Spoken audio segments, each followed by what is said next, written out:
결혼식 당일날에는 해외여행이나 한번 다녀오세요. 아니, 사돈. 그게 무슨 말씀이세요? 우리 아들 결혼식 날 해외여행을 가라니요? 결혼식장에 와서 저희 쪽팔리게 만들지 말고 어디 여행이나 다녀오시라고요. 제가 뭘 잘못했다고 아들 결혼식에도 못 가요. 그런 가난한 집안에 딸 시집 보냈다고 소문이라도 날까봐 미치겠다고요. 가난한 형편 속에서도 아들을 번듯하게 키워냈지만 직업과 학력이 변변치 않다는 이유로 사돈들로부터 결혼식에 참여하지 말라는 통보를 받게 된 임현자 씨였습니다. 가슴 아파하고 있는 임현자 씨에게 어느 날 통쾌한 복수의 기회가 찾아오게 됩니다. 과연 그 복수가 어떤 것일지 지금부터 제 얘기 들어주실래요? 영상 후반부에 정말 통쾌한 복수가 기다리고 있으니 끝까지 들어주시면 감사하겠습니다. 그리고 사연 시작 전 먼저 눌러주시는 구독과 좋아요, 저에게 가장 큰 힘이 됩니다. 지금 바로 좋아요 한 번씩 부탁드리며 바로 사연 시작하겠습니다. 여러분, 안녕하세요. 제 이름은 임현자입니다. 한 평생 가난은 저와 뗄래야 뗄 수 없는 관계였습니다. 태어나면서부터 마치 그림자처럼 저를 따라다니는 것만 같았지요. 노점상에서 김밥과 떡볶이를 팔며 생계를 이어가던 날들이 지금도 생생하게 떠오릅니다. 아침이면 작은 리어카를 끌고 길거리 한편에 자리를 잡았습니다. 매일 같은 자리에서 일을 하다 보니 단골 손님들도 생겼고 사람들은 제 가게를 지나칠 때마다 떡볶이 냄새가 정말 끝내주네요. 라며 웃음을 지어주곤 했습니다. 아들의 친구들도 종종 제 노점상에 놀러 오곤 했어요. 엄마가 만들어주는 떡볶이보다 더 맛있어요. 라는 아들 친구들의 칭찬은 제게 큰 위안이 되었습니다. 아들 친구들에게 돈 한 푼 안 받고 컵에 떡볶이를 가득 담아주면서도 저는 오히려 기뻤습니다. 아들 친구들이 웃으며 고마움을 표현할 때면 제 아들이 친구들과 잘 어울리고 있구나 하는 안도감이 들었습니다. 어쩌면 제 손에서 만들어진 떡볶이 한 컵이 누군가에게 행복을 주는 순간이 된다는 것 자체가 제가 살아가는 이유가 되었는지도 모르겠습니다. 하지만 그런 소소한 행복 뒤에는 늘 고된 현실이 있었습니다. 하루하루를 버티기 위해서는 포기해야 하는 것도 많았으니까요. 아들을 위해 더 열심히 일해야 한다는 마음 하나로 쉴 새 없이 움직였습니다. 그러던 어느 날 아들이 다니던 초등학교 운동회가 열린다는 소식을 듣게 되었습니다. 아들이 기대에 부푼 목소리로 엄마, 운동회 꼭 와야 돼요. 라고 말하던 모습이 아직도 생생합니다. 하지만 운동회 당일 이상하게 가게에 손님들이 끊임없이 몰려들었고 줄까지 서기 시작했습니다. 이런 적이 잘 없었는데 말이죠. 손님들이 줄어들자 저는 서둘러 김밥 몇 줄을 준비하고 가게를 정리했습니다. 하지만 학교 운동장에 도착하니 이미 운동회가 한창 진행 중이었습니다. 부모님과 함께 음식을 나누며 웃고 있는 아들 친구들 사이에서 제 아들은 먼 하늘을 보며 우두커니 혼자 앉아 있었습니다. 그 순간 제 가슴이 철렁 내려앉더군요. 운동회 날인데 혼자서 얼마나 외로웠을까? 라는 생각이 들었습니다. 저는 김밥을 손에 쥔 채 아들의 이름을 크게 부르며 일부러 더 환하게 웃으며 뛰어갔습니다. 그러나 아들은 고개를 돌리며 저를 외면했습니다. 엄마, 옷이 이게 뭐예요? 친구들, 부모님들은 다 멋지게 입고 오셨는데 왜 엄마는 솔직히 너무 부끄러워요. 아들의 말에 순간 머릿속이 하얘졌습니다. 장사하느라 기름 냄새와 양념이 묻은 옷을 그대로 입고 왔거든요. 아들 친구들의 부모들은 깔끔하고 단정한 옷을 입고 있었는데 저만 일하던 옷을 그대로 입고 왔으니 아들 앞에서 제 스스로가 너무 초라하게 느껴졌습니다. 속으로 눈물이 나왔지만 티내지 않으려고 애썼습니다. 아들에게 조용히 김밥을 건네며 말했습니다. 엄마는 다시 돌아갈 테니까 친구들과 맛있게 나눠 먹으렴. 하지만 그 순간에도 제 마음 한구석은 무너지고 있었습니다. 한 푼이라도 더 벌어보려고 그런 건데 우리 아들에게 상처를 주게 된 건 아닐까? 라는 생각이 머릿속에서 떠나지 않았습니다. 아들에게도 가난이 상처가 될 수 있다는 사실이 너무 마음 아팠습니다. 속으로 눈물을 삼키며 집으로 걸어가고 있는데 뒤에서 아들이 큰 목소리로 저를 불렀습니다. 엄마, 잠시만요. 뒤돌아보니 아들이 숨이 넘어갈 만큼 헐레벌떡 뛰어와 제 품에 안겼습니다. 엄마, 미안해요. 내가 잘못했어요. 아들의 눈에서는 눈물이 뚝뚝 떨어지고 있었습니다. 잠시 엄마를 부끄러워했던 내가 너무 싫어요. 다시는 그러지 않을게요. 내가 너무 미안해요. 아들의 울먹이는 목소리에 저도 그만 눈물을 참을 수 없었습니다. 저는 아들을 꼭 끌어안으며 말했습니다. 엄마는 괜찮아. 우리 아들이 행복하면 엄마도 행복해. 아들은 제 손을 꼭 잡으며 말했습니다. 엄마 저랑 다시 운동장으로 가서 저랑 같이 즐겁게 놀아요. 그 말에 저는 조금의 망설임도 없이 다시 아들의 손을 잡고 운동장으로 향했습니다. 그날 아들은 달리기에서 1등을 했습니다. 결승선을 힘차게 통과하며 기뻐하는 아들의 얼굴을 보니 가슴이 뭉클했습니다. 엄마, 나 잘했죠? 엄마가 만들어준 김밥 먹고 힘냈어요. 라며 제 품으로 뛰어들던 아들의 모습은 제 인생에 평생 잊을 수 없는 최고의 장면이라 생각합니다. 운동회가 끝난 뒤 집으로 돌아오는 길에 아들은 제 손을 꼭 잡고 말했습니다. 엄마, 나중에 꼭 멋진 사람이 돼서 엄마를 자랑스럽게 해줄게요. 아들의 말에 저는 웃으며 대답했습니다. 엄마는 지금도 우리 아들이 세상에서 제일 자랑스러워. 이렇듯 우리 아들이지만 어릴 때부터 참 의젓하고 어른스러운 아이였어요. 가난한 환경 속에서도 아들은 단 한 번도 불평을 한 적이 없었습니다.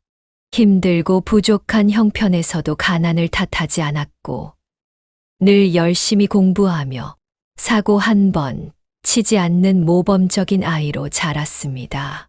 경제적으로 힘든 상황과 아빠 없이 자라는 환경은 분명 아들에게도 무거운 짐이었을 텐데 그런 모습을 내색하지 않는 아들을 보며 저는 마음이 아프면서도 동시에 참 대견하다는 생각이 들었지요. 그런 아들은 제 삶의 유일한 희망이자 빛이었습니다. 아들을 위해서라면 무엇이든 할 수 있을 것 같았습니다. 하루하루를 고된 노점상으로 버티며 지내는 동안 제 안에서는 더 나은 미래를 향한 의지가 커져갔습니다. 가끔은 노점상 일을 언제까지 해야 할지 고민에 빠지기도 했습니다. 그러던 중 저는 새로운 결심을 했습니다.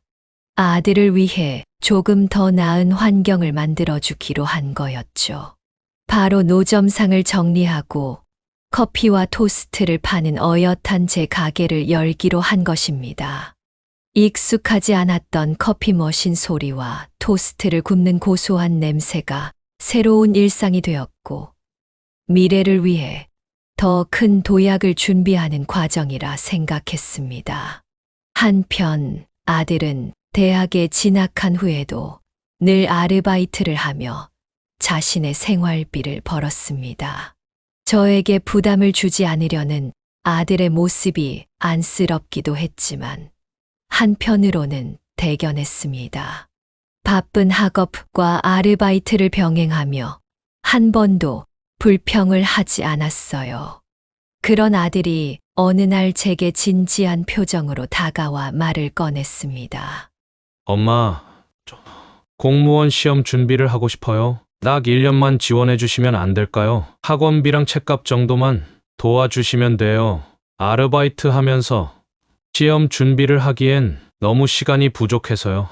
딱 1년만 공부에 전념해 보고 싶어요. 아들의 말을 들으며 저는 순간 가슴이 찡했습니다.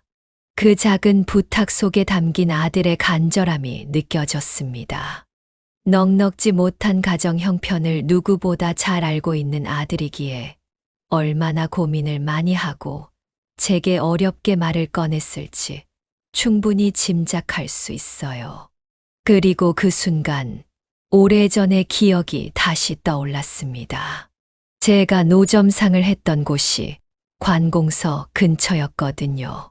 멋있게 정장을 차려입은 공무원들이 제 노점상에서 아침에는 김밥을, 퇴근길엔 떡볶이를 사갔습니다. 그런 모습을 지켜보던 아들이 제 옆에서 말했던 한마디가 생각났습니다. 엄마, 저도 공부 열심히 해서 저 공무원 아저씨들처럼 깔끔한 정장 입고 일하고 싶어요. 그 한마디는 저를 웃게 하면서도 마음 한구석을 찌르는 아픔이었습니다. 아들이 공부를 하겠다는데 부모로서 도와주고 싶은 마음은 당연히 굴뚝 같았지만 제 형편의 아들을 도와줄 수 있을지 솔직히 자신이 없었습니다.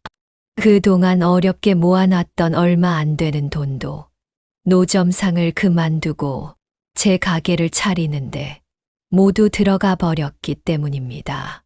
하지만 지금 아들이 공부에 전념할 수 있게 딱 1년만 도와달라며 도움을 요청하는 모습을 보니 다른 방법이 없었습니다. 내가 굴더라도 어떻게든 아들을 도와줘야겠다는 생각뿐이었어요. 엄마가 어떻게든 도와줄게. 넌 아무 신경 쓰지 말고 공부만 열심히 하면 돼. 아들은 제가 봐도 정말 최선을 다했습니다.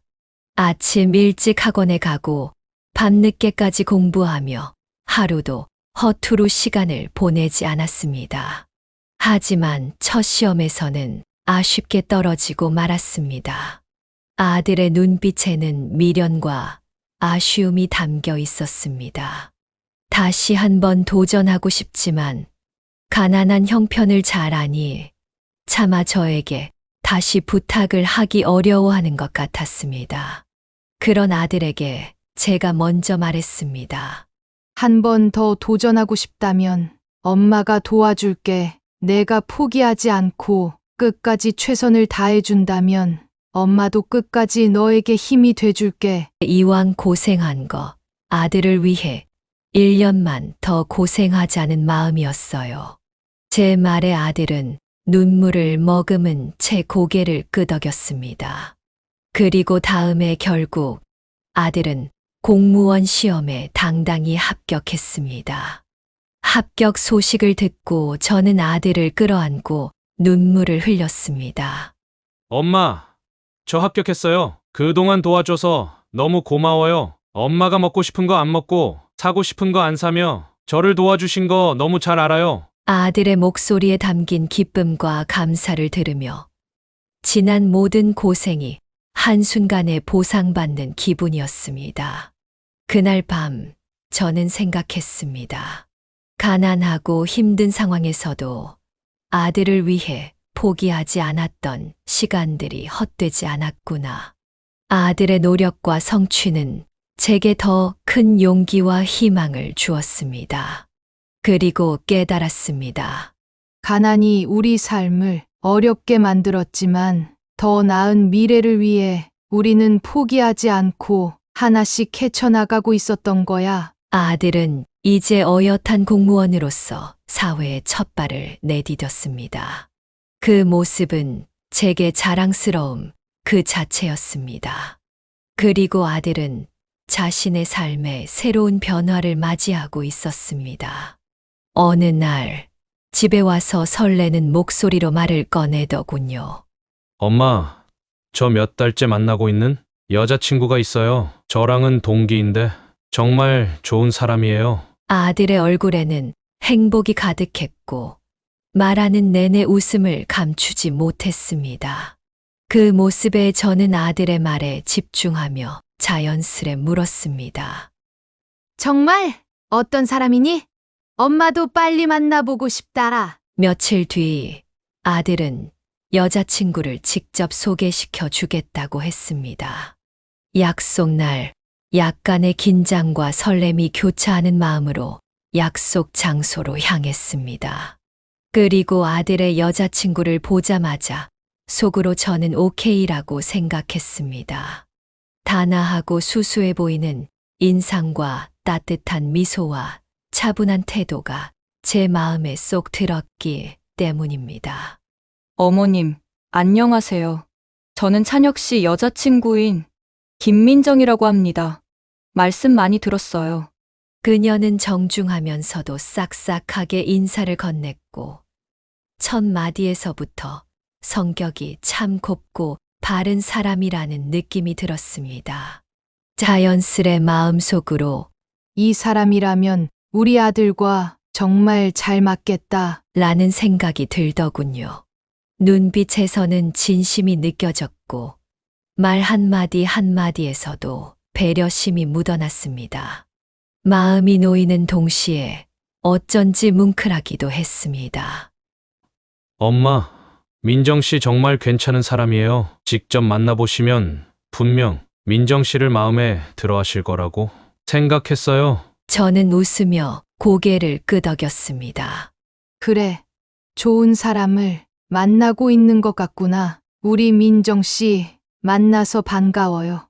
앞으로 자주 봐요. 이날의 만남 이후로 아들과 여자친구의 관계는 더욱 진지하게 이어졌고 곧 이어 두 집안이 함께하는 상견례 자리가 마련되었습니다.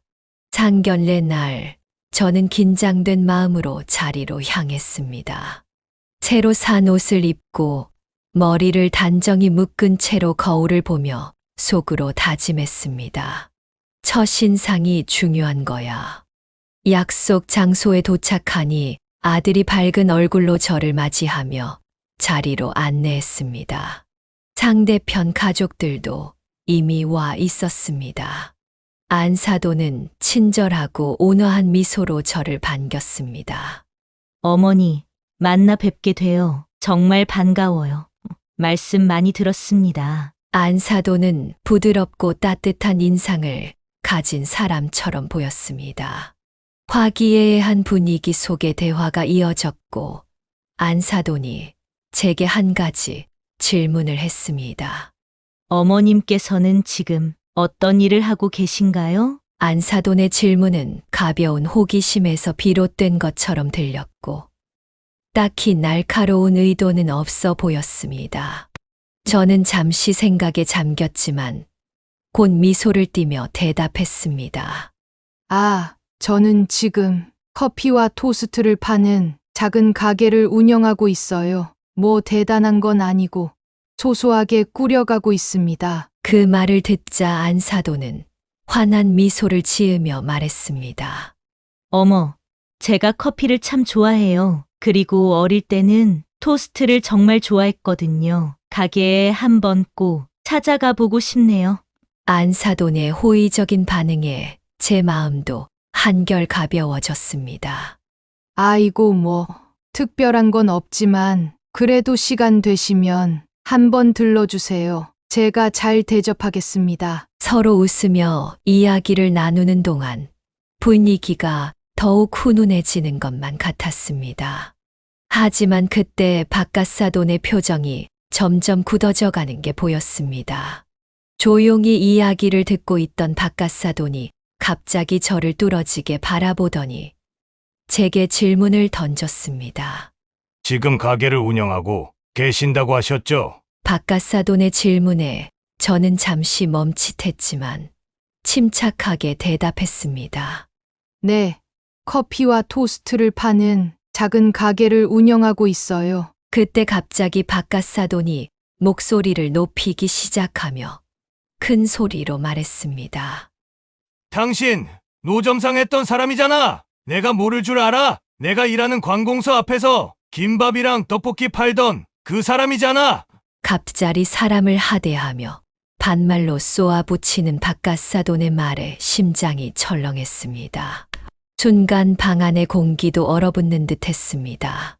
모두가 놀란 표정으로 박가사돈을 쳐다봤고 저는 너무 당황해 아무 말도 할 수 없었습니다. 박가사돈은 쉬지 않고 이어서 저를 향한 비난을 쏟아냈습니다. 지금도 어디 다른 곳에서 노점상을 하고 있을 게 뻔하지. 상견례 자리니까 커피랑 토스트 파는 가게 운영하고 있다고 그럴싸하게 지어내서 말하는 거 누가 모를 줄 알아? 박가사돈의 날카로운 목소리에 저는 그저 고개를 떨굴 수밖에 없었습니다. 안사돈도 갑자기 태도를 바꾸며 박가사돈의 말에 동조하며 저를 몰아붙이기 시작했습니다. 뭐야? 그 말이 사실이에요? 아니, 지금 길에서 노점상이나 하는 집에서 우리 딸을 데리고 가겠다는 거야? 민정아, 너 정신이 있는 거야, 없는 거야? 이런 집안에 시집을 가겠다니. 안사돈의 말은 제 마음을 더욱 무겁게 만들었습니다. 사실 저는 노점상을 했던 과거가 전혀 부끄럽지 않았어요. 가난한 집안에서 태어나 어떻게든 포기하지 않고 제 삶을 이어가야만 했으니까요. 비록 힘들게 길에서 이곳저곳 떠돌며 장사를 했지만 우리 아들을 안 굶기고 공부까지 시킬 수 있었으니 오히려 스스로가 자랑스러울 때도 있었습니다. 하지만 사돈들의 날선 비난은 마치 제가 잘못된 삶을 살아온 사람이라는 듯한 기분조차 들게 만들더군요. 저는 흥분하지 않고 최대한 침착하게 대답하려고 노력했습니다. 예전엔 먹고 살기 위해 노점상을 운영했지만 지금은 노점상을 정리하고 집 근처에서 커피와 토스트 가게를 운영하고 있습니다. 정말이에요. 하지만 박가사돈은 여전히 의심의 눈초리를 거두지 않았습니다. 그럼 당신이 운영한다는 그 가게 이름이 뭔데? 내가 직접 가서 확인할 거야. 만약 당신 거짓말하는 거면 내가 절대 가만두지 않을 거야. 여전히 반말을 하는 박가사돈의 목소리는 점점 더 날카로워졌고 저는 떨리는 목소리로 다시 한 번 대답했습니다. 정말입니다. 노점상은 그만둔 지 오래되었어요. 그러나 비난은 멈추지 않았습니다. 민정아, 너도 공무원이고 아빠도 공무원이야. 그런데 길에서 노점상이나 운영하던 집안에 시집을 가겠다는 거야? 이런 집안이 어울린다고 생각해? 아직도 엄연히 눈에 보이지 않는 계급이라는 게 있는 거야. 박가사돈의 말은 마치 저의 평생 동안의 모든 노력을 부정하는 것만 같았습니다. 도저히 맨정신으로 듣고 있기가 어려웠습니다. 떨리는 손으로 컵을 잡으며 간신히 그 자리를 버티고 있을 뿐이었습니다. 그 순간 아들이 더 이상 참지 못하겠다는 듯한 표정을 지으며 자리에서 일어섰습니다. 아버님, 어머니, 너무하신 거 아닙니까? 저희 어머니에 대해서 얼마나 아신다고 그렇게 아무렇지 않게 모욕을 주실 수 있으십니까? 저희 어머님께서 얼마나 힘들게 저를 키우셨는지 아십니까? 사람으로서 그런 말씀들은 하시면 안 되는 거죠? 아들의 단호한 목소리에 저는 순간 울컥하고 말았어요. 아들의 단호한 목소리에 잠시 공기가 멈춘 듯한 침묵이 흘렀습니다. 그러나 박가사돈은 곧이어 냉소적인 웃음을 지으며 다시 말을 이어갔습니다. 누가 고생 안 했댔어? 길에서 노점상 하려면 고생 많이 했겠지. 그렇다고 우리 딸을 그런 집안에 시집 보내라고? 이런 집안에 시집 보내려고 우리 딸을 공무원 만든 줄 알아? 적어도 상대 부모가 나처럼 공무원 정도는 하고 있을 줄 알았지. 근데 뭐 길에서 떡볶이랑 김밥이나 팔던 사람이 딸 아이 시부모가 되겠다니. 이런 황당한 일이 어디 있나? 박가사돈의 말은 날카로운 칼날처럼 가슴 깊숙이 박혀왔습니다. 그동안 최선을 다해 살아왔던 삶이 하루아침에 비웃음거리로 전락한 듯한 느낌이 들었습니다. 숨을 깊이 들이마시며 간신히 흥분을 억누르려 했지만 손끝이 떨리는 것을 멈출 수 없었습니다. 그때 아들 여자친구 민정이가 벌떡 자리에서 일어나 외쳤습니다. 아빠, 제발 그만 좀 하세요. 저도 더 이상은 못 듣고 있겠어요. 민정의 목소리는 분명 떨리고 있었지만 분노와 실망이 가득했습니다. 그러나 박가사도는 멈추지 않았습니다. 오히려 더 큰 소리로 말을 이어갔습니다. 그렇게 공부해서 공무원까지 됐으면서 내가 이런 집안을 택한다는 게 말이 돼? 저는 더 이상 참을 수 없었습니다. 떨리는 목소리로 조심스럽게 말을 꺼냈습니다.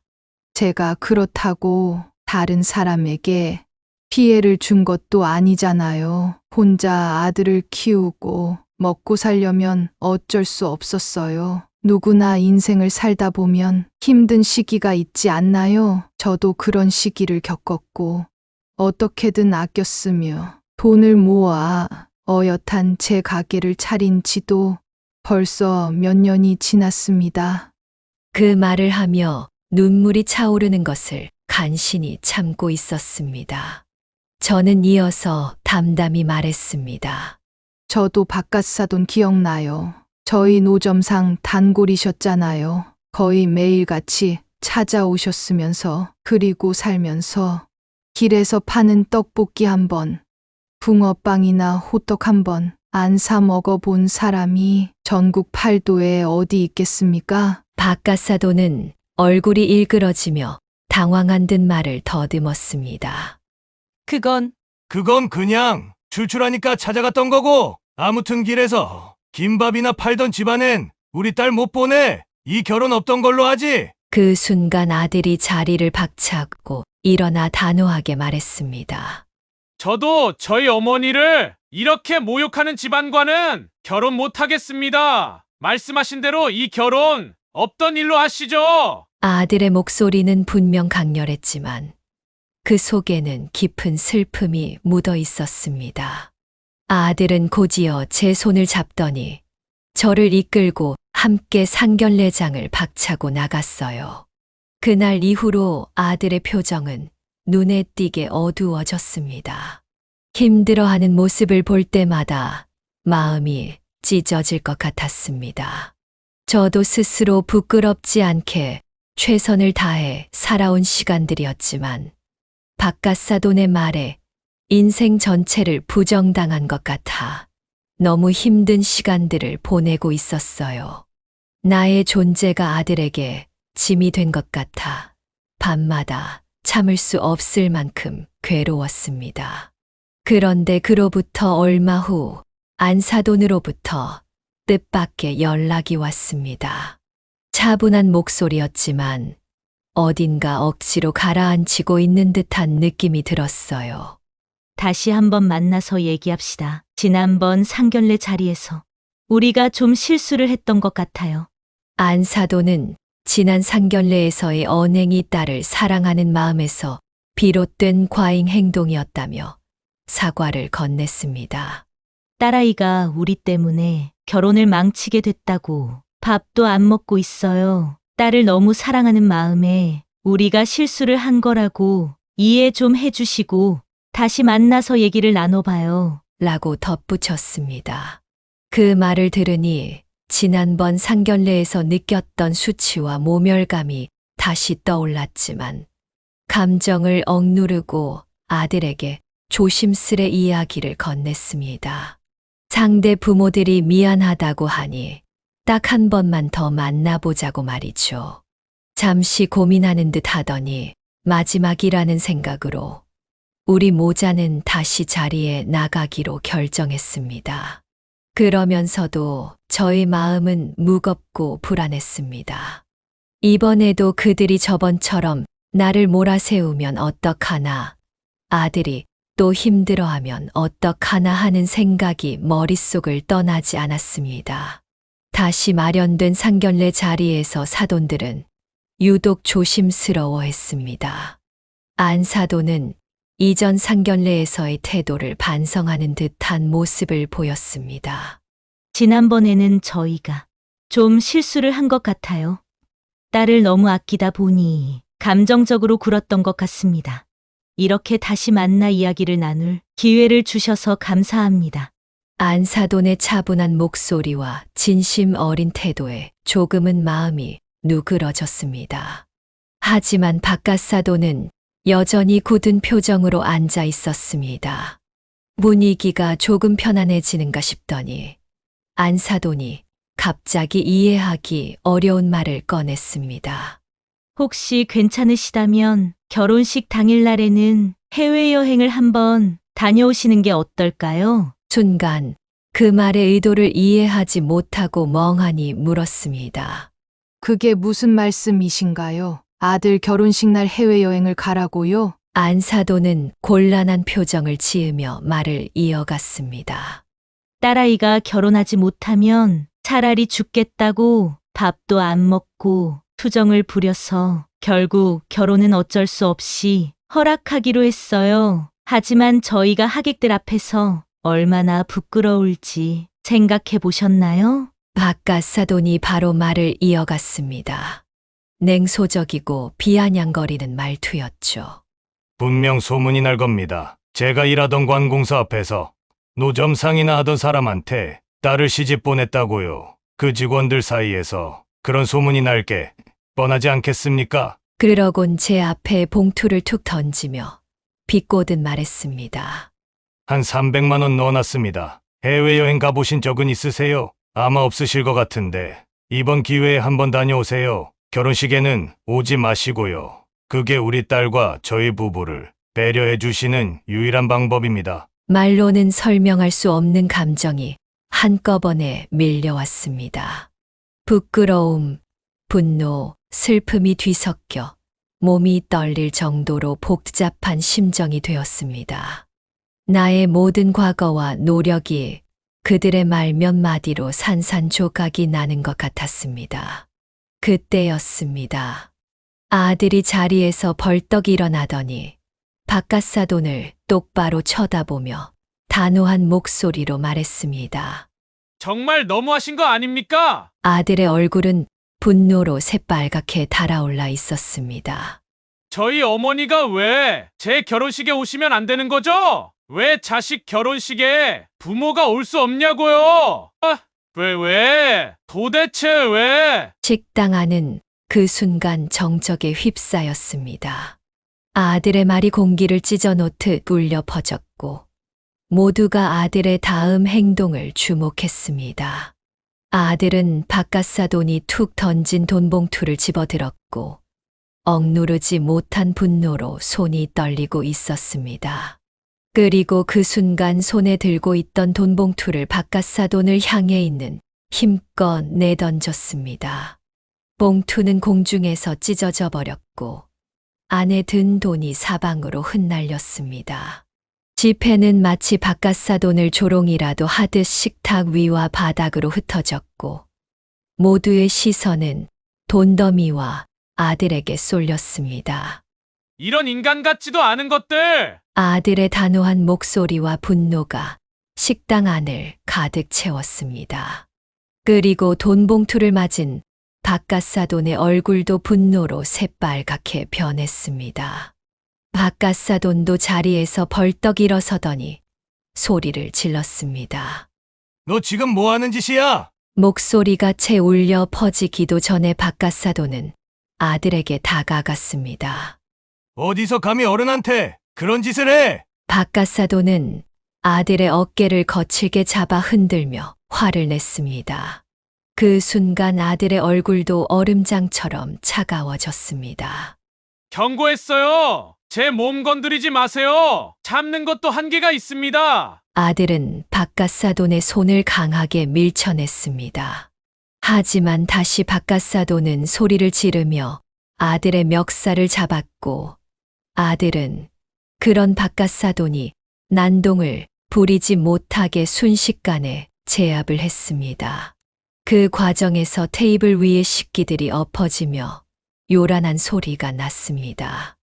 접시와 유리잔이 깨지는 소리와 함께 식당 안은 순식간에 혼란의 도가니로 변했습니다.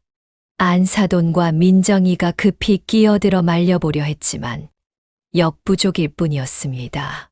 식당 안의 손님들은 놀란 얼굴로 상황을 지켜보며 수군거렸습니다. 직원 중 한 명이 급히 경찰에 신고를 했습니다.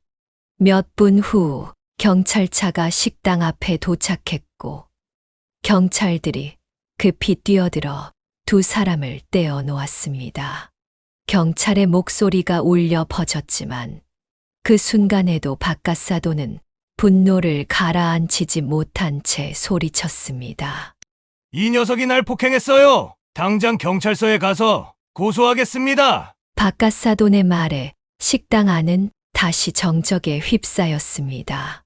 바닥에 흩어진 돈과 깨진 접시들, 그리고 싸늘하게 굳어버린 분위기가 증거처럼 자리하고 있었습니다. 아들은 아무 말도 하지 않았지만 아들의 눈에는 억울함과 단호함이 동시에 서려 있었습니다. 그 순간 저는 스스로가 너무나 무력하게 느껴졌습니다. 모든 상황이 저 때문인 것 같아 가슴이 미어졌습니다.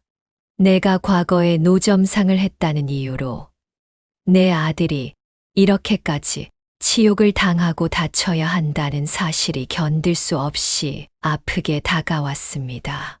경찰 조사가 진행되며 박갓사돈은 식당 CCTV 영상을 증거로 제출하며 아들의 행동을 문제 삼았고 아들도 가만히 당하고 있진 않겠다며 맞고소를 진행했습니다. 저는 아들이 공무원으로서 이런 일을 겪으며 손해를 보지 않을까 걱정이 앞섰습니다. 괜찮겠니? 혹시 이 일로 내가 더 큰 손해를 보지는 않을까? 아들은 단호히 대답했습니다. 걱정하지 마세요. 먼저 그쪽이 모욕적인 말을 시작했고 제 멱살을 잡은 것도 그쪽이에요. 그들이 한 말을 그냥 넘어갈 수는 없어요. 아들은 차분한 표정으로 말을 이어나갔습니다. 저도 생각이 있어요. 맞고소를 준비하고 있어요. 저쪽에서도 증거를 제출했으니 저도 그동안 있었던 모든 일들을 증거로 제출할 겁니다. 알고 보니 두 번째 상견례 때는 처음부터 끝까지 휴대폰으로 대화를 녹음하고 있었다고 합니다. 첫 상견례 때 저희 모자는 사돈들로부터 믿지 못할 모욕을 당하지 않았습니까? 그런데 두 번째 상견례라고 그런 모욕을 또 당하지 말라는 보장이 없다고 아들은 생각했나 봅니다. 아들은 두 번째 상견례 때의 모든 대화가 녹음된 녹음 파일과 식당으로부터 받은 CCTV 영상을 제출하고 법률 상담을 받으며 맞고소를 진행했습니다. 그런데 그로부터 며칠 뒤 안사돈에게서 전화가 걸려왔습니다. 이 전화를 받아야 되나 말아야 되나 고민이 됐지만 무슨 얘기를 하려는 건지 너무 궁금했습니다. 아들이 가르쳐 준 대로 통화 녹음 버튼을 눌렀습니다. 안사돈의 목소리에는 이전과는 다른 긴장감이 묻어 있었습니다. 우리 남편이랑 당신 아들이랑 둘 다 처벌받아봤자 당신 아들만 손해일 겁니다. 당신 아들한테 폭력 전과 남으면 공무원 계속 못해요. 우리 남편도 공무원이지만 뭐 곧 퇴직이라 상관없습니다. 과연 누가 더 손해일까요? 아들이 공무원 시험 공부한다고 많이 힘들었을 텐데 아들이 잘리길 원하세요? 지금이라도 당신 아들 데리고 와서 둘 다 무릎 꿇고 사과하면 용서해 줄 테니 잘 생각해 보세요. 저는 아들에게 곧장 안사돈과의 통화 녹음을 들려줬습니다. 우리한테 무릎을 꿇고 사과를 하라니요? 이젠 엄마한테 전화해서 협박까지 하네요. 진짜 가만두지 않을 거예요. 아들은 단호하게 말하며 모든 자료를 공무원들이 이용하는 인터넷 사이트에 올리기로 결심했습니다. 이제 세상이 판단하게 두죠. 그들의 부끄러운 행동을 모두가 알게 될 겁니다. 아들은 박가사돈과 안사돈의 말과 행동이 담긴 녹음 파일, 가게 CCTV 영상, 그리고 식당에서의 대화 내용을 담은 증거들을 인터넷에 공개했습니다.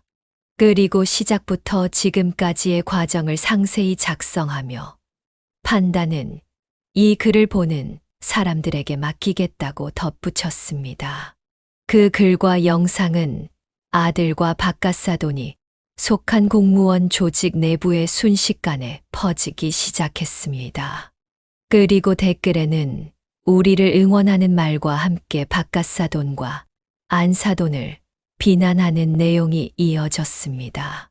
어떻게 자식을 앞에 두고 부모 면전에 저런 말을 내뱉을 수 있지? 원래 저희 관공서 안에서도 안 좋은 소문이 엄청 많았던 사람이에요. 역시 대형 사고를 치고 말았네요. 부모님을 그렇게 욕보였으면 저 정도는 당연한 거죠. 정말 잘 참으셨네요. 저였으면 진짜 가만두지 않았을 겁니다. 10년 정도 전까지 저희 관공서 앞에서 김밥이랑 떡볶이 파셨던 분이시죠. 항상 어머님 가게에서 김밥으로 아침을 해결했던 기억이 나네요. 잘 지내시고 행복하셨으면 좋겠어요. 힘내세요. 저도 그때 어머님 가게에서 정말 잘 먹었던 기억이 나요. 아직도 그때 퇴근길에 사 먹었던 떡볶이 맛이 그립답니다. 힘내셨으면 좋겠고 어머님께 그런 몹쓸 말을 한 사람들은 꼭 벌을 받았으면 좋겠어요. 여론은 완전히 우리 편이었습니다. 사람들은 박가사돈과 안사돈의 행동을 질타하며 저희를 응원하는 댓글을 달아주었습니다. 그뿐만 아니라 아들이 일하는 관공서에서도 아들을 지지하는 동료들이 늘어났습니다. 동료들과 선배들은 따뜻한 말을 건네며 아들의 어깨를 두드려 주었습니다. 반면 박가사돈은 점점 더 외로워지고 고립되어 갔습니다. 공무원 내부에서도 동료들의 따가운 시선을 받았고 늘 자신을 볼 때마다 사람들이 수군거리는 걸 느꼈다고 합니다. 박가사돈은 더 이상 견디지 못한 듯 직접 아들을 찾아와서 사과를 했다고 합니다. 내가 잘못했네. 그는 어렵게 입을 열며 눈을 마주치지 못했습니다. 내가 너무 경솔했고 큰 실수를 했어. 미안하네. 정말 미안하다. 아들은 가만히 바라보며 아무런 말도 하지 않았습니다. 침묵이 이어지던 순간 아들이 천천히 입을 열었습니다. 저한테 미안하다고 하실 필요 없습니다. 저희 어머니께 먼저 용서를 구하세요. 어머니께서 그 사과를 받아주신다면 저도 이 일은 없던 일로 하겠습니다. 박가사돈은 당황한 듯 잠시 멈칫했지만 이내 고개를 끄덕였습니다. 알겠네. 내가 직접 어머니께 사과를 드리겠네. 그날 저녁 박가사돈에게 전화가 걸려왔습니다. 평소와는 다르게 낮고 조심스런 목소리였습니다. 여보세요. 제가 정말 잘못했습니다. 지난번 제 언행은 변명의 여지가 없습니다. 큰 상처를 드린 것 같아 진심으로 죄송합니다. 저를 용서해 주실 수 있을까요? 저는 여러 감정이 한꺼번에 밀려왔습니다. 분노와 모욕감, 그리고 아들에 대한 걱정까지 모든 게 얽혀 머릿속이 복잡했습니다. 그러나 그 순간에도 저는 아들의 모습을 떠올렸습니다. 이 모든 일로 인해 아들이 얼마나 힘들었을지, 얼마나 많은 스트레스를 받았을지 생각하니 마음이 아팠습니다. 무엇보다 이제는 아들이 이 일을 마음에서 놓아주고 다시 평온한 삶을 살기를 바랐습니다. 그런 마음에 저는 천천히 입을 열었습니다. 그 사과 받아들이겠습니다. 하지만 한 가지 조건이 있어요. 앞으로도 다른 누군가에게 절대 이런 상처를 주지 않았으면 합니다. 바깥 사돈의 목소리는 한층 더 낮아졌습니다. 정말 고맙습니다. 앞으로는 이런 일이 없도록 하겠습니다. 바깥 사돈은 먼저 아들에 대한 고소를 취하했고 아들도 며칠 내로 고소를 취하하기로 약속했습니다. 더 이상 저나 어머니가 이 일로 스트레스 받지 않았으면 좋겠어요. 아들의 말에 나는 그저 고개를 끄덕였습니다. 그날 이후로 아들의 표정은 조금씩 밝아졌습니다. 힘든 시간을 견뎌낸 만큼 우리 가족은 더욱 애틋해졌습니다. 과거의 상처는 남아있지만 우리는 앞으로 더 나은 날을 향해 나아가기로 마음먹었습니다. 그런데 모든 아픔과 슬픔이 다 끝난 줄 알았는데 아들이 저에게 왔어. 충격적이고 놀라운 이야기를 꺼냈습니다. 엄마, 잠깐 얘기 좀 할 수 있을까요? 아들은 황당한 표정을 지으며 말을 건넸습니다. 무슨 일이니? 제가 묻자 아들은 어이가 없다는 듯 말을 꺼냈습니다. 그 사람이 글을 새로 써달라고 하더라고요. 무슨 글? 어떤 글을 쓰라는 거야? 아니 글쎄, 제가 인터넷에 올렸던 글 때문에 자신이 주위 사람들에게 너무 안 좋게 비춰지고 있는 것 같다고 하면서 새로 글을 하나 써달라고 부탁을 하더라고요. 서로 오해가 있었고 실수가 있었던 일이라고요. 저는 아들의 말을 듣고 속이 답답해졌습니다. 그래서 구체적으로 뭐라고 쓰라는 거야? 아들은 한숨을 쉬며 말을 이어갔습니다. 그 사람이랑 원만하게 화해를 했고 이야기를 나눠보니 생각보다 나쁜 사람은 아닌 것 같다. 화가 나서 그 사람을 너무 안 좋은 사람인 것처럼 쓴 것 같다. 그래서 그 글에는 사실이 아닌 부분도 많으니 너무 안 좋게 보진 않았으면 좋겠다. 서로 잘 화해했고 앞으로 잘 지내기로 했으니 그 사람을 좋게 좀 봐달라. 이런 내용으로 써달래요. 제가 진짜 어처구니가 없어서 그냥 대꾸도 안 하고 돌려보냈어요. 저는 순간 말문이 막혔습니다. 이 순간에도 자신의 안위만을 생각하고 있는 그 사람이 사람처럼 보이지 않았습니다. 아들에게 사과하고 나에게 용서를 구한 것도 모두 자신의 체면 때문이라는 것이 분명했습니다. 그 사람의 행동에는 진심이라곤 전혀 없었고 오직 동료들로부터 받는 손가락질과 비난을 덜기 위한 계산만이 있었습니다. 이걸 폭로해야 하나 말아야 하나. 며칠 동안 머릿속에서 갈등이 멈추질 않았습니다. 그 사람이 이렇게 간사한 사람이라는 걸 만천하에 알리고 싶은 마음이 굴뚝 같았습니다. 아들에게 사과를 하고 나에게 용서를 구했던 것도 모두 자신의 체면 때문이었다는 걸 알기에 그가 진심으로 뉘우치지 않았다는 사실이 더욱 화가 났습니다. 어떻게 복수를 해야 할까? 그 생각에 밤잠도 설쳤습니다. 그러던 중 예상치 못한 희소식이 들려왔습니다. 바깥 사돈이 아들에게 새 글을 써달라며 부탁을 했던 그 순간 그 자리에 다른 누군가가 그 얘기를 듣고 있었던 겁니다. 낱말은 새가 듣고 반말은 쥐가 듣는다라는 속담 다들 아시죠? 우연히 그 대화를 엿듣게 된 사람이 있었던 겁니다. 그 대화를 엿들은 사람은 절대 조용히 입을 다물지 않았습니다.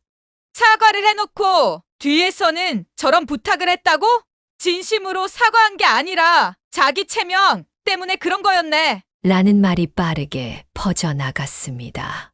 그동안 그 사람을 두둔하던 일부 동료들마저 모두 등을 돌리기 시작했고 동료들 사이에서는 그렇게까지 자기 입속만 챙길 줄은 몰랐다. 는 비난이 끊이지 않았습니다.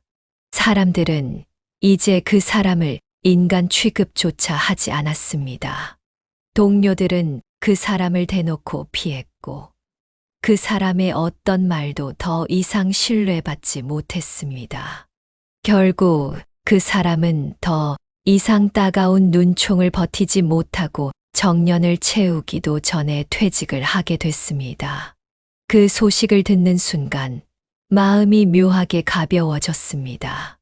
내가 굳이 나서지 않아도 그 사람이 저지른 행동이 결국 스스로를 망가뜨렸다는 사실에 너무나도 통쾌했습니다. 사람은 결국 스스로 만든 결과를 감당해야 하는 법이니까요. 이제는 이 모든 일이 끝난 것 같아 드디어 다시 평온한 일상으로 돌아갈 수 있을 것 같습니다. 여러분, 저는 인생은 결국 인과응보라는 말을 믿습니다. 제가 겪었던 이 일도 그랬습니다. 시간이 지나니 억울했던 순간들, 상처받았던 기억들이 저절로 정리되었고 하늘이 알아서 그들에게 적절한 대가를 치르게 했습니다. 혹시 여러분들에게도 큰 상처나 아픔을 줬던 사람이 있다면 그들에게 언젠가는 하늘에서 마땅한 벌을 내려줄 거라 생각합니다. 그러니 너무 억울해하지 마세요. 스스로를 지키고 상처에 너무 오래 머물지 않고 평온한 일상을 보내셨으면 합니다. 결국 하늘은 진심을 알아보고 열심히 인생을 살아가는 우리에게 더 좋은 날들을 선물할 거라 생각합니다. 지금까지 임연자 씨의 이야기를 끝까지 함께 해주셔서 감사합니다.